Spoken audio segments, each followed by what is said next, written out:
Alumni interview. Welcome to the Nice Center's alumni interview. Each week we sit down with an NDSU alumni who has gone on to entrepreneurship and try to tease out the wisdom that they have gained throughout the process. And today's guest is Emily Avdem. She is a recent graduate from NDSU where she got her degree in marketing and advertising. She has a social media agency called Brandican Social Media, which she now runs full time as an entrepreneur. In addition, she has a lifestyle blog and YouTube channel where she shares her life authentically and gives tips on body positivity and college. Hi, Emily. How are you doing today? Good. How are you? I'm good. It's been cold out. We're getting through it. Yeah, I know. Texas is having a hard time right now. Luckily, we're used to this, but yeah, it's cold. Yeah, that's right. Thank God we aren't freezing literally Yeah, inside. yeah. Um, so you run a social media consulting company called Brandican Social Media. Mhm. How and when did you decide to start that, and what really is your origin story as an entrepreneur?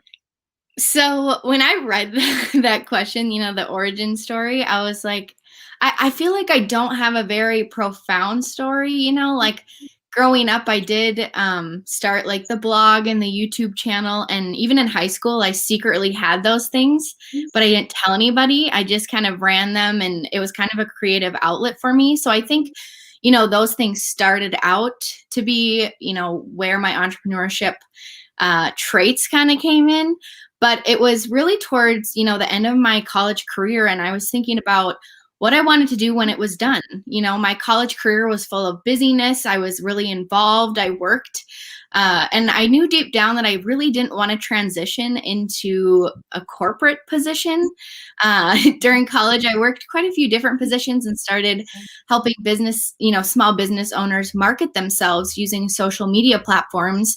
And it really started out small with just, two clients that I had met through connections and things like that. And one day my dad and I were talking and I really opened up to him about, how I didn't really want to work a normal 9 to 5 when I was done, but I really didn't feel like I had a lot of choice because that's kind of what's driven into you, in high school and college is that, okay, when you're done, you're going to work a 9 to 5, go do those interviews, the career fair, all of that. And he then said to me, Emily, why don't you start your own business? You already have a few clients and you can start to build it now so that when you do graduate, you have a foundation to start with. And that one sentence really changed the trajectory of my future because after that day, I really started the planning process of my new business. And then it's, still here today. So, Yeah, that's great. The just your own autonomy and not working that 9 to 5, like you said. That's a big mhm. allure of entrepreneurship. And I Yes. mean, you letting us know that we can take it, as aspiring Mhm. entrepreneurs. That's big. Yeah. So in your business, what kind of businesses or individuals do you usually help? Like what kind of like what do you do with a social Yeah. media consultancy? Yeah, so I actually help a pretty wide variety of different clients. Some of them, their professions are coaches, some are educational based businesses, and some specialize in the retail space and beyond.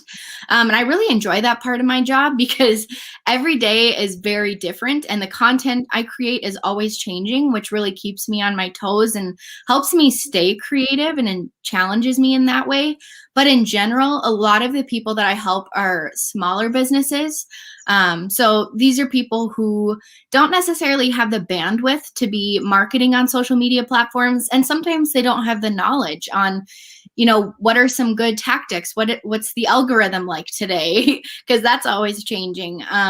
So I really do like to specialize in smaller businesses, and there's a reason I like to do that as well is because I am a huge connection person, especially when it comes to my business.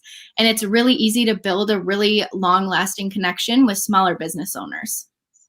Yeah, for sure. Yeah, you can grow with them. That's a great Yeah. connection to build. Yeah. So you get out of college, you decide to go into entrepreneurship. What are kind of the biggest obstacles that you have kind of had to Mhm. overcome in growing your impact? So I feel like this is maybe a cliche answer, but for me, the biggest obstacle was really that I had to overcome, becoming confident in my skills because I wasn't. I was very insecure. I was very doubtful of what I was doing and every decision that I was making. And being your own boss makes it really difficult to know if you're doing well. You don't have somebody there to pat you on the back when you get you do a good job, or if you make a mistake, you don't have somebody there to say, hey, it's okay, like this is how we're going to fix it. So it can be really easy to convince yourself that you're not doing a good job and you don't deserve to own your own business, and maybe you should be working for somebody else. So I've had to do a lot of serious work to change my mindset and battle the imposter syndrome, and it still really is not perfect, but it's a lot better. And one thing too that I don't think a lot of people realize until you're in it is when you own your own business, it can be extremely easy to get in your own way and let, the fear of some things get in your own way. So yeah, there's a lot of mindset work. That was my biggest obstacle. Yeah, that's great. And you talk about that on your blog, where you give tips on life and college and entrepreneurship. Yeah. That's great. Yeah. So in college at NDSU, because most of our viewers are going to be NDSU students or Yeah. alumni, just tell us a little bit about your NDSU experience and how did that help you, maybe build an entrepreneurial mindset, or help you Yeah. build your brand. So NDSU actually played a really huge part in me building my brand, and not even just my brand, but my confidence and my skills within what I do.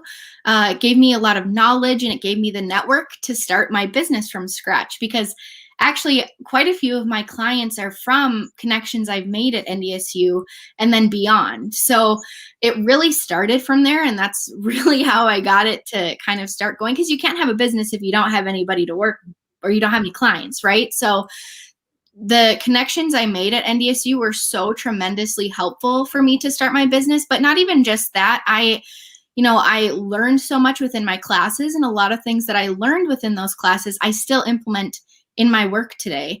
And another thing too is that I worked a lot of different roles at NDSU. I had a lot of different jobs. I was in a few organizations, and all of those tied together and really challenged me to be able to do the work that I do today. I think it just, especially the Nice Center, actually, I worked there for a while, and it really did challenge me. It pushed me into a lot of uncomfortable situations where I felt like, oh my gosh, I can't do this.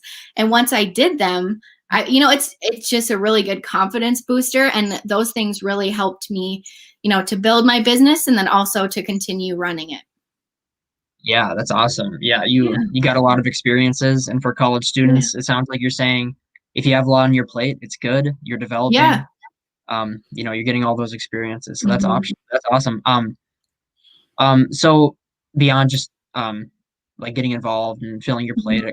in college, for young people with aspirations to be Mhm. entrepreneurial, start their own business, um, what are like the biggest few tips you might give to them? And that's a tough question for I sure. know. Just like I the broadest tips you Yeah. can give. I mean, if anyone is thinking about doing anything entrepreneurial, I think that my main answer would be to always take the time and the money to really invest in a strong business or a strong foundation for your business. Hire the lawyer, hire the accountant, hire the graphic designer. Start from the beginning, and because it'll save you so much stress in the long run.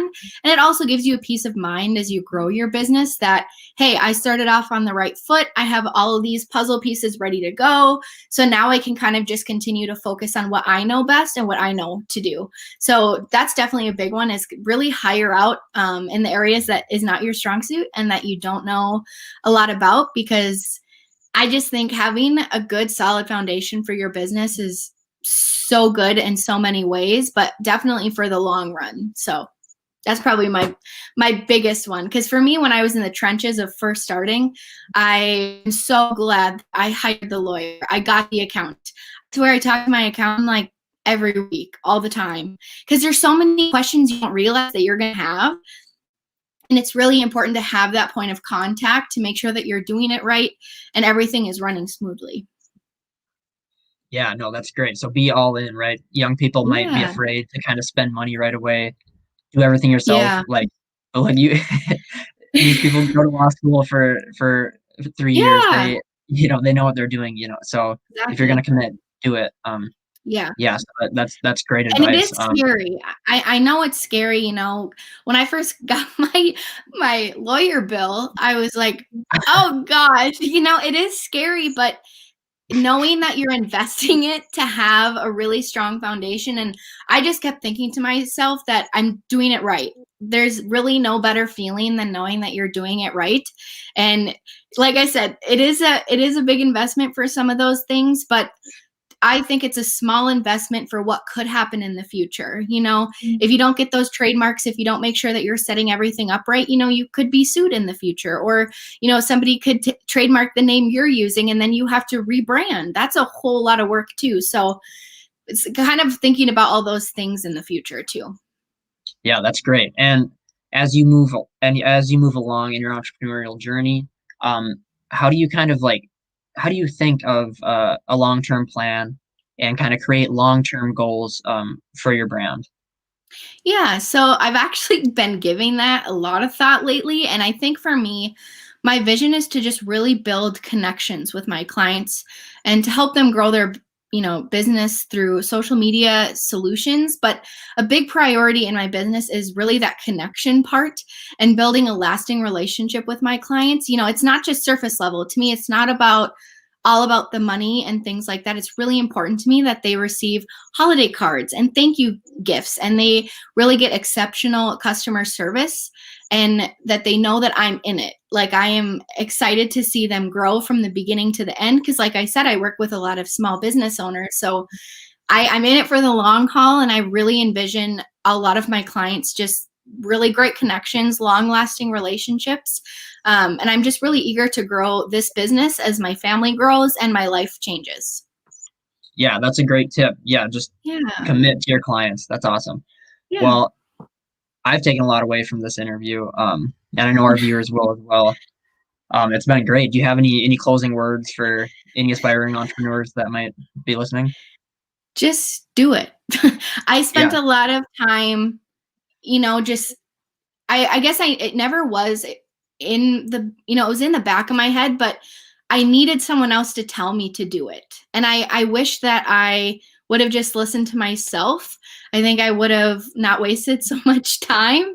But just it is scary, but sometimes the scariest things are the best things that you can do. And that's what I've learned is through my college career and even in my business now, the scariest things that I did were the best things I did. They were the most rewarding, the most confidence boosting, and they really helped me grow into what I'm doing today. So just do it. I know it's scary, but whatever it is, just do it. It doesn't even have to be about entrepreneurial stuff either. I guess that kind of goes with anything, but just remember that sometimes the best things are on the other side of your comfort zone. wow, and that's a strong statement. Yeah. That's a great place to wrap this up. Yeah. Yeah, well, thank you so much for being our second alumni interview.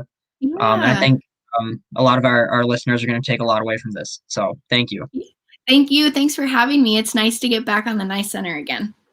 Yeah, for sure. Have a nice day.